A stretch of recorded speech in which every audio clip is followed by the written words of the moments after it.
Hello everyone, আজকে আমি বানাবো আলু ভাজা। তো তার জন্য আমি মিডিয়াম সাইজের দুটো আলু প্রথম নিয়ে ওটাকে ছোটো ছোটো করে কেটে নিয়েছি। এবার ওটাকে ওয়াশ করে নেব। ওয়াশ করার পরে একটু ওটা জল ঝাড়ার জন্য রেখে দেবো একটু সাইডে 2 মিনিট মতো। তারপরে একটা কড়াই নিয়ে নিয়েছি, কড়াইতে এখন দিয়ে দেবো তেল, সরিষার তেল। আমি 2 টেবিল স্পুন মতো সরিষার তেল নিয়েছি। তেলটাকে একটু মিডিয়াম ফ্লেমে রেখে গরম করে নেব। তারপর ওটাকে কড়াইয়ের চারপাশে ওটা লাগিয়ে দেবো, যাতে আলুগুলো যখন কড়াইতে দেবো ওটা পাশে বসে না যায়। তো তার জন্য আমি কড়াইতে তেলটা ভালো করে ছড়িয়ে নিয়েছি।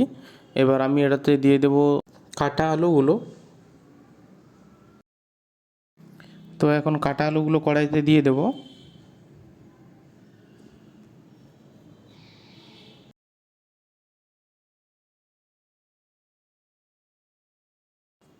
এখন কড়াইটাকে মিডিয়াম ফ্লেমে রেখে দিয়েছি।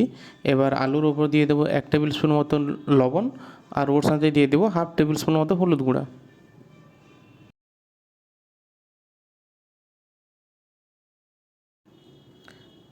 এবার ওটাকে ভালো করে মিক্স করে দেবো। আলুটা ভালো করে মিক্স হয়ে গেলে ওটাকে ঢাকা দিয়ে আমি 10 মিনিট মতো ছেড়ে দেবো, মিডিয়াম ফ্লেমে রাখবো, যাতে আলুগুলো ভালো করে সেদ্ধ হয়ে যায়।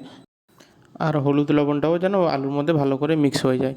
অন্যদিকে সেই ফাঁকে আমি নিয়েছি একটা মিডিয়াম সাইজের পেঁয়াজ আর দুটো কাঁচা লঙ্কা। পেঁয়াজটাকে আমি ছোটো ছোটো করে কুচি করে নেব, আর কাঁচা লঙ্কাটাকে আমি মাঝে থেকে ফাঁক করে নেব, 2 ফাঁক করে।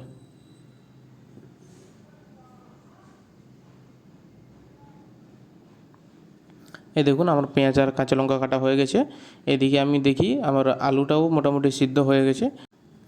তো তাকে হালকা করে এপাশ ওপাশ নাড়িয়ে দিয়ে আমি একটু দেখে নেবো যে আলুগুলো সিদ্ধ হয়েছে কিনা। তাই আমি খুন্তি মেরে একটু আলুটাকে কাট দিয়ে দেখে নেব। আলুটা মোটামুটি সিদ্ধ হয়ে গেছে মনে হচ্ছে আমার।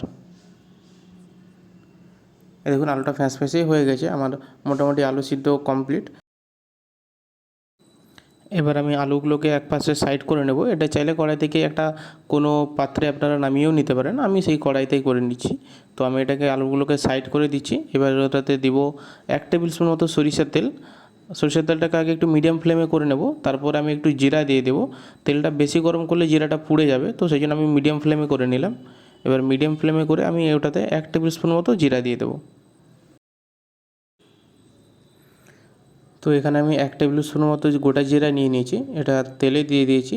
এবার তেলে হালকা করে ওটাকে নাড়িয়ে নেব, হালকা করে জিরাগুলোকে আমি ভেজে নেব। এখানে দেখবেন জিরাটা একটু ভাজা হয়ে গেলে জিরা থেকে একটা সুন্দর জিরার যে স্মেলটা থাকে ওটা আসবে। যখন ওটা আসবে বুঝে যাবেন জিরাটা আমাদের ভালো করে ভাজা হয়ে গেছে। এবার ওটাতে আমি কুচনো পেঁয়াজ আর কাঁচা লঙ্কা দিয়ে দেবো। এবার ওটাকে হালকা হালকা করে নাড়িয়ে নেব, ওই জিরার সাথে মিক্স করে নেব। পেঁয়াজটাও একটু নরম হয়ে যাবে আর কাঁচা লঙ্কাটাও একটু ভাজা হয়ে যাবে। তো এই জন্য আমি হালকা হালকা করে ভেজে নেব। ফ্লেমটা আমরা মিডিয়াম ফ্লেমে রাখবো, ওটাকে হাই করবো না, মিডিয়াম ফ্লেমে বাকিটা সব রান্নাগুলো হবে। পেঁয়াজটাও আমার ভাজা হয়ে গেছে। তো এবার আমি আলুগুলোর সাথে পেঁয়াজটাকে ভালো করে মিক্স করে নেব। আর 2 মিনিট মতো, আর ঢাকা দেবো না, এমনি রেখে দেবো 2 মিনিট মতো, আর একটু ওকে ফ্রাই হতে দিয়ে মাঝে মাঝে খুন্তি দিয়ে আলু ভাজাগুলোকে নাড়াতে থাকবো, যাতে বসে পুড়ে না যায়। এই জন্য হালকা হালকা করে ওটাকে নাড়াতে থাকবো।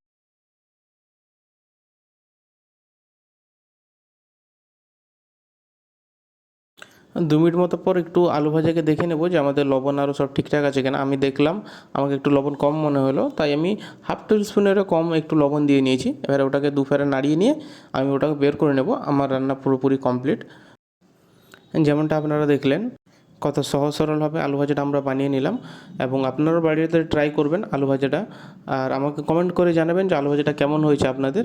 তো ভিডিওটা যদি আপনাদের ভালো লেগে থাকে তাহলে একটা লাইক করে দেবেন, একটা ভালো করে কমেন্ট করবেন।